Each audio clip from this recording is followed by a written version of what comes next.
Ohtani's final line in this one, Anthony, on the mound, 6 innings, no earned runs, 10 strikeouts.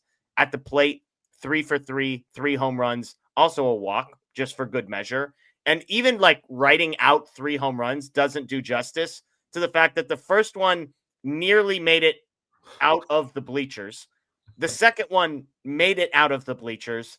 And then the third one was to dead center and was only 430 feet away, Anthony. Like, there's a number of stats, and I'm not entirely sure if it's 11 or if it's 13, but we'll just use the bigger number. 13 players in the history of baseball have hit 3 home runs in a postseason game. I'm going to repeat that. 13 players ever have hit 3 home runs in a postseason baseball game. Shohei Ohtani did that in Game 4 of the NLCS while throwing a 6-inning shutout and striking out 10. That is, there are no words to describe that. And so it begs the obvious question, Anthony. Was this the greatest individual performance ever in Major League Baseball? I'm struggling to think of a better one. Yeah. Certain things come to mind. Don Larson and his perfect game, but he needed someone else to drive in a run so he could actually win it.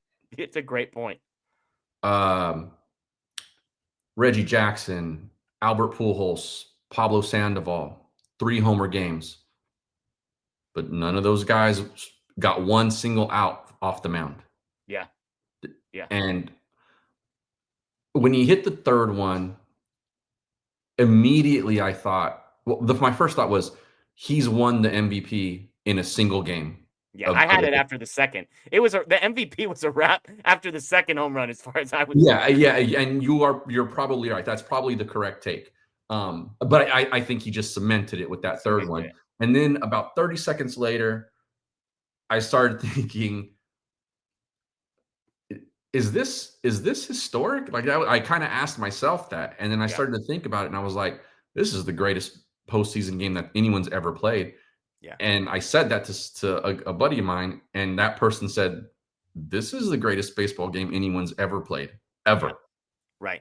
And because it's on the stage of the NLCS, like, that's the piece, right? Because I remember when Ohtani did what he did to get to 50-50 last year, and I forget the exact, like, he was 6 for 6 or something in that game and did a million things, right? Yeah. And some people were like, this is the greatest offensive day ever.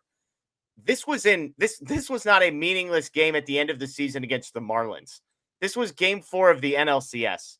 And it's the 6th, not good, not like great, unbelievably elite innings on the mound. There was through 6 innings, he had more home runs than he had allowed hits.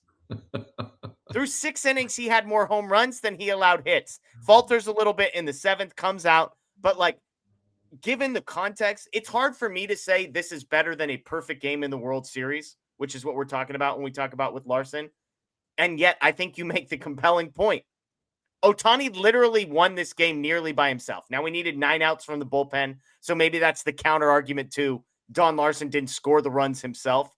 But man, oh man, for a guy to be as dominant offensively with 3 home runs and as dominant on the mound, it's never been done, period. And so to try and compare these things apples to apples is the impossible part. It is impossible. You're very right.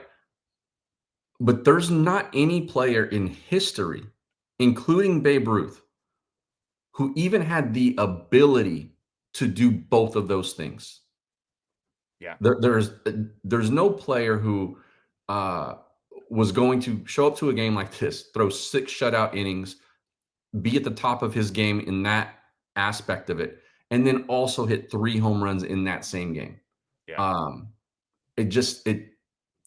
I think it's hard for us to comprehend because there's never been a player who anyone has even thought could possibly think about doing that until this guy. Right. And it's why he's going to be the greatest player ever when it's all said and done, if he's not that already. And it's why, like, I continue to struggle to think of like a better single game performance than we just saw tonight from this guy. Yeah, absolutely. We got a huge super chat here from Keon, who says 10 strikeouts and 3 home runs in Dodger Stadium. He genuinely is Captain Dodgers. That is absolutely right. I mean, what he did tonight. And again, like, it will be forgotten to history, the context of this, Anthony. But the fact that he did this on this night following what he has gone through personally at the plate over the last week is kind of what makes this the funniest part. Yeah. Like, it's not like, oh, he's already been on a tear or he's been Right. good but close. But it's like he has been genuinely terrible at the plate for the last 2 weeks. And so this isn't 0 to 60. We need a new term. We went from 0 the last 9 games of the postseason to a million on the mound. This is like the Back to the Future car speed acceleration that we went from Ohtani, because it's whiplash what he did. To go from as bad as he was, Anthony, to this good in one night is bonkers. Even pitching, he gave up 3 runs last time he was on the mound, and he kind of settled in eventually. But like, even from a pitching performance, having not pitched for a long time, he comes in and is that good on that side of the ball. Like, it's just, but for anybody to have to say they saw anything remotely close to this coming would be lying to themselves. And for anybody for anyone who was saying on either side of fandom, on whatever side of this you were on, of stop walking the guy, he's been terrible. Yeah, here you go. This is why those other dugouts were walking this guy, because they knew he was capable of this at the drop of a hat. Yeah. There is no slow heat up with this guy. It is, like you said, 0 to a million. And we've seen it happen. We've seen him look pitiful for, 4 or 5 games a week, whatever. And then the next week, he OPS is like 2.0. Yeah.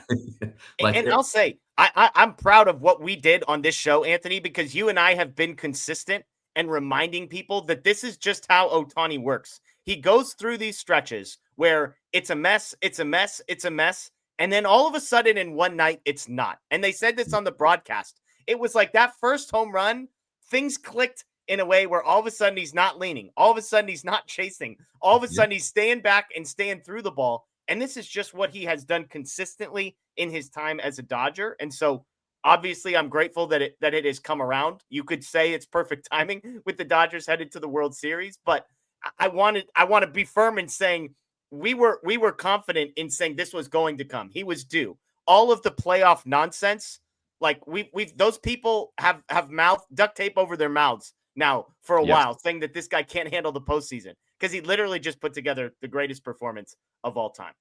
NG, Shohei Ohtani is inevitable.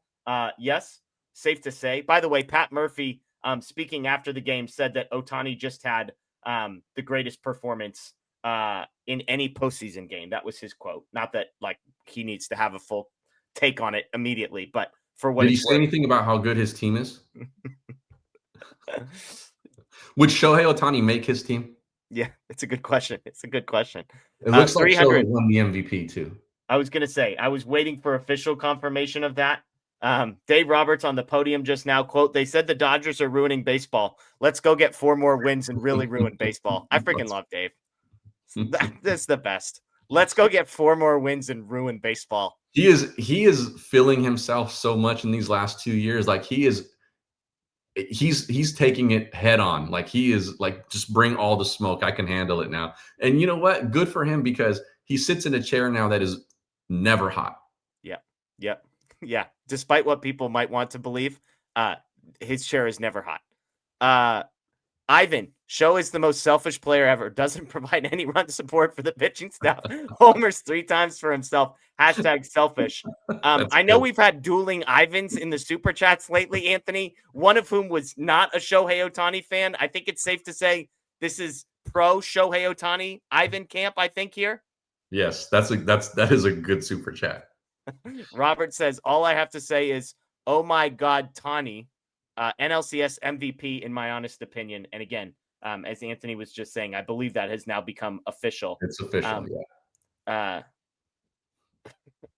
Let's see. Arun, that screw all the doubters look after that homer in the 4th as he runs the bases is a power move. If we get 50% of this Shohei for the World Series, we're good. Honestly, they might have got 0% of this Shohei and been good in the World Series. So the fact, if they get 25% of this Shohei, it'll be an upgrade over where we thought it was going to be. Gabriel says, and that's all she wrote. Game over. Dodgers win the pennant and complete the sweep, baby. 9 down, 4 to go. Go Dodgers. I love that you're keeping this up with us, Gabriel. We appreciate I like it, Gabriel. Aaron says, the greatest individual performance in baseball history. This team is different. Never felt more confident in a group of guys. 4 more. We've come a long way. We've come a long way with the 2025 Dodgers, Anthony. Aaron has been consistently Aaron has been optimistic. consistent. Some people have been consistent. Let's just say that there's some mid-season 2025 Dodgers tweets about the ceiling of this team that might need to be edited and deleted in some people's accounts. So you got a week. You got a week to go delete those tweets is all I'm going to say. Robert says, I still have goosebumps. I'm with you. It's